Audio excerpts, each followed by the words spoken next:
Finally finished both X-maxxes. Went 5th scale servos on them. Experimented with this high-tech D845 waterproof. Decent servo, was great. 600 ounces of torque, not bad. 5th scale. Overall, it's just designed for the weight of a heavier RC. Stop fucking around, effing around. Bleep that out. When you get real, you get one of these. And what's real? 5th scale, 8.4 volts, sitting on 1453 ounces of torque. 1453 ounces of torque. Well, how am I running that?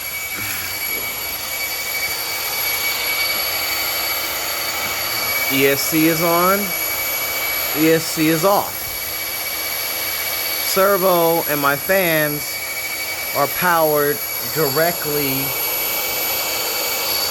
by the batteries.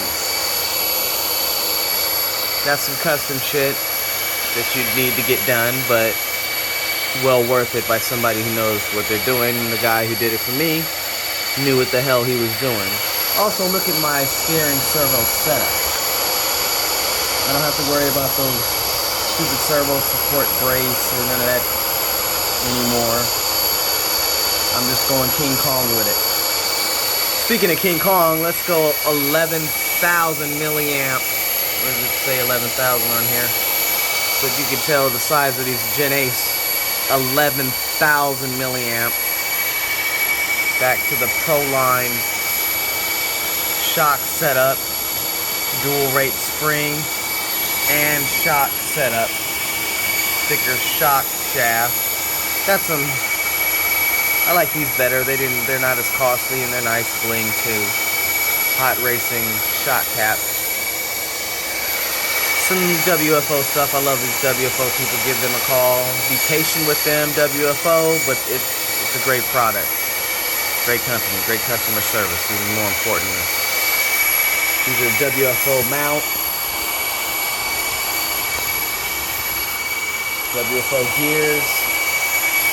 RPM brace, no big deal, but it's never broken. Well, no, I did break one a long time ago. Aluminum only where you need it. Steering support brace. Whatever this is called. Tow bar or whatever it's called. I'm a big advocate of these Proline A-arms. They look good and there's no shaving or anything. And I have probably only broken one off of a ridiculous jump. Another RPM front support brace with the Proline bumper and light. This truck is similarly set up. More WFO goodies, fan. Turn this off, this puppy's loud.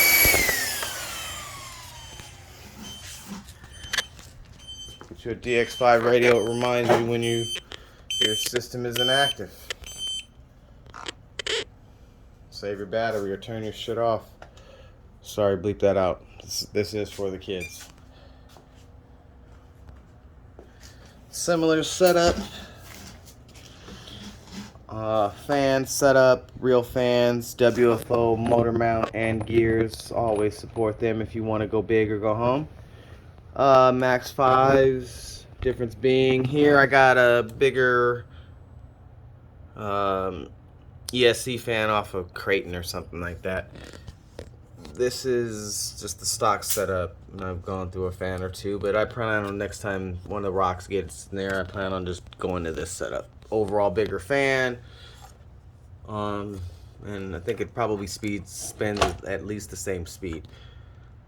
Here we got the same setup. I'm missing my rock protector to get a rock jammed in there, probably with the 5th scale servo setup I have now. I don't need this, but it's nice to have it anyway.